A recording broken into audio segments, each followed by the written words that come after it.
2024 మే నెల మీన రాశి వారికి తరాలు తిన్న తరగని సంపద రాబోతుంది. ఇక వీరికి 3 పువ్వులు 6 కాయలుగా వీరి జీవితం అనేది మారబోతుంది. 2024 సంవత్సరం మే నెల శ్రీ క్రోధినామ సంవత్సరం మీన రాశి వారికి ఏ విధంగా ఉండబోతోంది, వీరికి ఎటువంటి అదృష్టం పట్టబోతోంది, వీరి జీవితంలో ఎదుర్కొనే సమస్యలు అనేవి ఏ విధంగా ఉంటాయి అనే విషయాలన్నింటి గురించి కూడా మనమైతే ఇప్పుడు క్లియర్గా తెలుసుకుందామండి.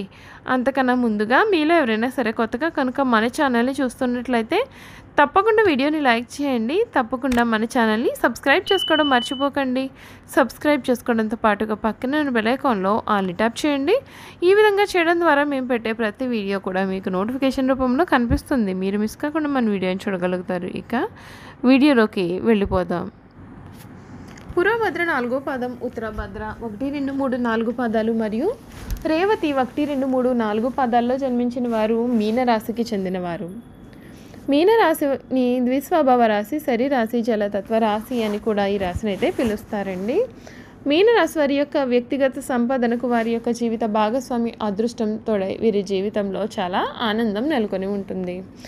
ఈ రాశికి చెందిన వారికి ఈ సమయంలో వీరి జీవితంలో పెను మార్పులు చూడబోతూ ఉన్నారు. అంతేకాకుండా వీరికి ఈ సమయంలో తరతరాలు కూడా తిన్న తరగని సంపద అయితే వీరికి రాబోతూ ఉందని చెప్పవచ్చు. వీరి జీవితం ఇక 3 పువ్వులు 6 కాయలుగా మారబోతూ ఉంది. మంచి మంచి పనులు చేస్తారు. ఈ సమయంలో ఉద్యోగ, వృత్తి, వ్యాపారాలలో మీకు అనుకూలమైనటువంటి నిర్ణయాలు వెలువడతాయి. మిమ్మల్ని ఇబ్బంది పెట్టాలని చూసే శత్రువుల ఎత్తులు ఫలించవు. మీ కీర్తి ప్రతిష్టలు పెరుగుతాయి. ఆగ్రహ ఆవేశాలకు పోవద్దు. తోటి వారితో చాలా సానుకూలంగా వ్యవహరిస్తే మేలు. శని ధ్యానం చేయాల్సి ఉంటుంది. ప్రారంభించిపోయే పనులలో జాగ్రత్తలు అయితే శ్రద్ధగా చూసుకోవాల్సి ఉంటుంది. ముందుకు సాగాల్సి ఉంటుంది. ముఖ్య విషయాల్లో ఏకాగ్రత చాలా అవసరం. వ్యతిరేక ఫలితాలు ఉన్నాయి. అవరోధాలను సమర్థవంతంగా ఎదుర్కొంటారు. ఏ నిర్ణయం కూడా తీసుకున్న అనుభవజ్ఞులను సంప్రదించకుండా తీసుకోవద్దు. అవగాహన లోపం లేకుండా చూసుకోవాలి. తొందరపాటుతో వ్యవహరిస్తే సమస్యలు అనేవి తప్పవు. సమయస్ఫూర్తితో ఆటంకాలు తొలగుతాయి. అనవసర విషయాల్లో తల దూర్చకండి. కలహాలకు దూరంగా ఉండండి. ధన వ్యయం సూచితం. ఈ రాశి వారికి సమయంలో అంతా కూడా మేలు జరగనుంది. ఇష్ట దైవారాధన మీకు శుభప్రదమైన ఫలితాలను ఇస్తుంది అని చెప్పవచ్చు. ఈ యొక్క మీన రాశి వారికి ఈ సమయంలో వీరి జీవితంలో జరగబోయే పూర్తి మార్పులు, వీరి జీవితం ఏ విధంగా ఉండబోతుంది, అసలు ఈ రాశి వారికి ఈ యొక్క మే నెలలో వీరి జీవితంలో జరగబోయే పూర్తి మార్పులు అనేవి ఏ విధంగా ఉంటాయి కూడా మనం ఇప్పుడు తెలుసుకుందాం. శ్రీ క్రోధినామ సంవత్సరం ఉగాది రాశి ఫలాలు చూసుకున్నట్లయితే కనుక మీన రాశి వారి యొక్క ఆదాయం 11, వ్యయం 5, రాజపూజ్యం 2, అవమానం 4గా కనిపిస్తుంది. ఈ రాశికి చెందినటువంటి వారికి ఉద్యోగ విషయాల్లో పని మీద ఉత్సాహం కలగక సరిగ్గా పని చేయలేరు. మీరు కుటుంబం, ఉద్యోగం కూడా తప్ప మరి ఏ ఇతర విషయాలకు కూడా ప్రాధాన్యత అనేది ఇవ్వవద్దు. గుర్తింపు లేకుండా కాలక్షేపం చేయాల్సిన అవసరం అయితే కనిపిస్తుంది. అయినా సరే ఓర్పు వహించండి. ప్రమోషన్ అందడం కష్ట సాధనం.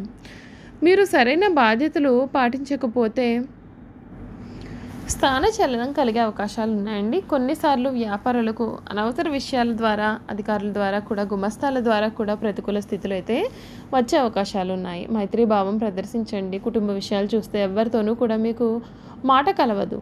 వీలైనంత వరకు కూడా మౌనాన్ని పాటించండి. బంధువుల విషయంగా ఎంత దూరంగా ఉంటే వీరికి అంత మంచిది. కుటుంబంలోని పెద్దల యొక్క ఆరోగ్యం విషయంగా చాలా బాధ్యతలు పాటించాల్సి ఉంటుంది. పిల్లల అభివృద్ధి విషయంలో అసంతృప్తి అనేది తప్పనిసరిగా ఉంటుంది. అయితే మీ జాగ్రత్తల కారణంగా మీరు అన్ని రకాల సమస్యలను కూడా దాటే అవకాశాలు ఉన్నాయి. ఆర్థిక విషయాలు చూసుకున్నట్లయితే కనుక తరచుగా అవసరానికి డబ్బులు సర్దుబాటు కాని సందర్భాలు ఎన్నెన్నో ఉంటాయి. పాత రుణాల విషయంగా హామీ నెరవేరదు. కొత్త రుణాలు అవసరానికి అందవు. చాలా విచిత్ర స్థితికి ఒక్కసారిగా ప్రారంభం అవడంతో మీరు అనుకున్న అయోమయంలో ఉంటారు. మీ యొక్క దగ్గర డబ్బులు తీసుకున్న వారు సమయానికి తీర్చలు. ఖర్చుల నియంత్రణ వారికి చాలా మంచి కాలమనే చెప్పాలి. ఆరోగ్య విషయంగా పాత సమస్యలు తిరగబెట్టే అవకాశాలు ఉన్నాయి కనుక చాలా జాగ్రత్తలు అనేవి మీరు తీసుకోవాలి. వైద్యుల సలహాలు బాగా పాటించండి. ఆరోగ్యవంతులు కూడా ప్రతిరోజు కూడా తగిన జాగ్రత్తలు పాటించాలి. ముఖ్యంగా వ్యాయామం చేయడం అనేది మీ ఆరోగ్యానికి ఎంతో మేలు చేస్తుంది. ఈ రాశికి చెందిన స్త్రీలకు ఏదో తెలియని చికాకులు తరచుగా కనిపిస్తూ ఉంటాయి. చూసారు కదండి, మీన రాశి వారి గురించి మనం తెలుసుకున్నాం కదా. మే నెల మీన రాశి వారి జీవితంలో ఎటువంటి అదృష్టం పట్టబోతోంది, వీరికి ఏ విధంగా కలిసి రాబోతూ ఉంది కూడా మనం ఇప్పుడు తెలుసుకున్నాం కదా. ఇక మీన రాశి వారి గుణగణాలు, వారు చేయాల్సినటువంటి జాతకపరమైన పరిహారాలు తెలుసుకుందాం. మీన రాశి వారికి ఆర్థిక ప్రయోజనాలు ఆశించిన గుర్తింపు రావడమే కష్టము. అంతేకాకుండా ఈ రాశి వారికి ఆర్థిక స్థిరత్వ పోరాటం వలన కొన్ని ప్రయోజనాలు పొందే అవకాశాలు ఉన్నాయండి. ఆర్థిక స్థిరత్వ పోరాటం వలన కొన్ని ప్రయోజనాలను సాధించుకుంటారు. అధికమైన ఆశ లేకపోవడం, ముఖ్యమైన విషయాల మీద దృష్టి సారించడం వలన మానసిక ప్రశాంతత, విజయము కూడా మీకు దక్కుతుంది. ఈ రాశి వారు చూడడానికి ఆవేశపరులుగా కనిపిస్తారు, కానీ వీరికి దుష్టబుద్ధి మాత్రము ఏమాత్రము కూడా ఉండదు. వీరికి ఎవరిపైనైనా కోపం వస్తే వారిలో వారే బాధపడతారు, కానీ వారి మీద కక్ష మాత్రము తీర్చుకోరు. దుష్టులను కూడా చాలా మంచి వారిగా మార్చడానికి వీరు ప్రయత్నం చేస్తారు. ఇదే వీరి యొక్క గొప్ప గుణము. మీన రాశి వారికి చేతులు, పాదాలు చాలా పుష్టికరంగా ఉంటాయి. మెత్తని అందమైనటువంటి తల వెంట్రుకలను కలిగి ఉంటారు. వీరు తమ యొక్క ఆలోచనలను ఎప్పటికీ కూడా మార్చుకుంటూ ఉంటారు. నిలకడ అనేది వీరి ఆలోచనలకు అయితే ఉండదు. చాలా భయపడుతూ ఉంటారు. మీన రాశి వారికి కవిత రచన అంటే చాలా ఇష్టం. ఎప్పుడు కూడా ఏదో ఒక పని చేస్తూ ప్రశాంతమైన జీవితం లేకుండా చేసుకుంటారు. అలా లేకపోతే వీరికి ఏమి తోచదు. ఏదైనా పని చేయాలని అనుకున్నట్లయితే వీరికి ఎవరైనా సరే తోడు ఉండాల్సిందే. వీరు ఒక్కరు స్వతంత్రంగా ఏ పనిని కూడా చెయ్యలేరు. మొదలుపెట్టిన పని పూర్తి చేసే వరకు కూడా వీరికి అసలు నమ్మకం అనేదే ఉండదండి. చూసారు కదండి, మీనరాశి వారి గురించి మనం అన్ని విషయాలు కూడా తెలుసుకున్నాం కదా.